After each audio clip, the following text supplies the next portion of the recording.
শুরু হয়ে গেল ৩০তম ঢাকার আন্তর্জাতিক বাণিজ্য মেলা। আর এই বাণিজ্য মেলায় গিয়ে আমরা খেলাম এত বড় একটা ধোঁকা। হ্যালো গাইস, আসসালামু আলাইকুম, welcome to my new blog. ভিডিওটা ছিল গতকালকের, মানে গতকাল যেহেতু ফ্রাইডে ছিল আর ছিল জানুয়ারির 2 তারিখ, তো আপনাদের ভাইয়াকে বললাম চলো আমরা আজকে বাণিজ্য মেলা থেকে ঘুরে আসি। কিন্তু আমরা বাণিজ্য মেলার জন্য রেডি হচ্ছি, তখনই দেখতে পেলাম যে 3 তারিখ থেকে নাকি ওপেন হবে। তারপরও যেহেতু ঘুরতে বের হয়েছি, বললাম যে চলো যে দেখি কি অবস্থা হয়। রাস্তায় তো দুজনে মিলে বকবক করতে চলে গেলাম, আর এত পরিমাণে কুয়াশা ছিল কি বলবো, অনেক ঠান্ডাও ছিল। তারপর আমরা চলে গেলাম বাণিজ্য মেলার গেটের সামনে। গতবারের মতো কিন্তু সেম লোকেশনে এই বাণিজ্য মেলাটা হচ্ছে এইবারও। এখন চলেন মেইন কথা বলি, যখন আমরা বাণিজ্য মেলার গেটের সামনে চলে গিয়েছিলাম তখন হচ্ছে গার্ডেরা বলতেছিল আজকে বন্ধ, আগামীকাল থেকে ওপেন হবে, মানে আগামী 3 জানুয়ারি থেকে ওপেন হবে। তো বলতেছিলাম আমরা যেহেতু দূর থেকে এসেছি, আমরা কিছু কেনাকাটা করব না, জাস্ট ঘুরে চলে যাব। এটাই ছিল আমাদের সব থেকে বোকামির মতো একটা কাজ। মানে ভিতরে হুদ্দাই ঢুকছি, মনে করেন টাকা জরিমানা দিয়ে, মানে ওনাদের হচ্ছে চা খেতে টাকা দিতে হয়েছে।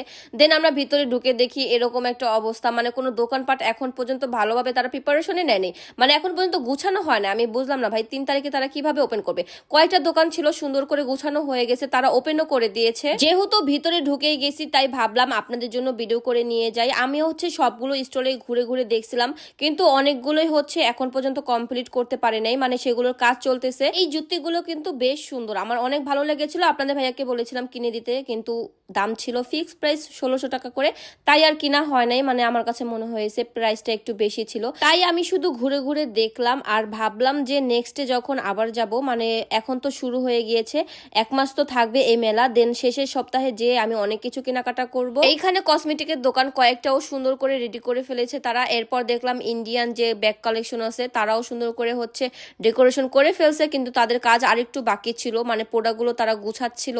তো সেখানে দাঁড়ায় দাঁড়ায় আমি দেখতেছিলাম, ব্যাগগুলো খুবই সুন্দর ছিল, আমার বেশ পছন্দ হয়েছিল। আমরা যেহেতু দুপুরের সময় বাসা থেকে বের হয়েছিলাম, জাস্ট হচ্ছে নাস্তাটা করে বের হয়ে গিয়েছিলাম, ভেবেছিলাম মেলায় যে অনেক মজার মজার খাবার খাবো, কিন্তু এখানে আসার পরে দেখলাম যে একটা খাবারের দোকানও ওপেন হয় নাই। সবাই জাস্ট এখন মালামালগুলো আনতেছে, এটা দেখে আমার মনটা খুবই খারাপ ছিল।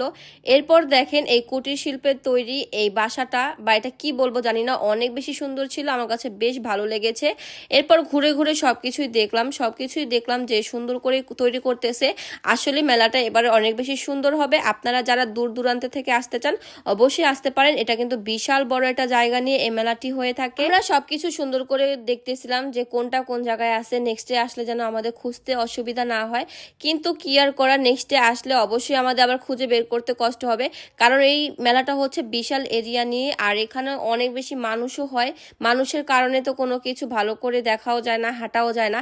এর আগের বার আমি যখন এসেছিলাম ফ্রাইডে, অনেক বেশি ভিড় ছিল, আমি মনে করেন কোনো কিছু ভালোভাবে কেনাকাটাও করতে পারি নাই। মেলায় ঘুরতে ঘুরতে আমাদের তো বেশ ক্ষুধা লেগে যায়, তাই আমরা চলে গেলাম একটা দোকানে, আর সেখান থেকে আপনাদের ভাইয়া একটা চকলেট নিয়ে নিল, আর আমি একটা চিপস নিয়ে নিলাম। আজকের মতো বাণিজ্য মেলাকে বিদায় দিয়ে আমরা চলে গেলাম 100 ফিটে যাওয়ার পরে ভাবলাম ওইখানে কিছু খাওয়া দাওয়া করব, কিন্তু ওইখানে ভালো কোনো রেস্টুরেন্টেই ছিল না। দেন হচ্ছে আমরা 100 ফিটে একটু ঘুরলাম, ঘুরে এখন আমরা চলে যাব খিলগা থেকে হচ্ছে আজকে আমরা দুপুরে লাঞ্চটা করব। পরে লাঞ্চ করতে করতে আমাদের তো সন্ধ্যা হয়ে যায়, মানে আমরা সন্ধ্যার সময় হচ্ছে লাঞ্চটা কমপ্লিট করি, দেন হচ্ছে বাসার জন্য বের হয়ে যাই। তো আজকের মতো ভিডিওটা এই পর্যন্তই। সবাই ভালো থাকবেন, সুস্থ থাকবেন, আমাদের জন্য দোয়া করবেন, আর নেক্সট ভিডিও দেখার জন্য অবশ্যই আমার পেজটিকে ফলো করে রাখবেন। আল্লাহ হাফেজ।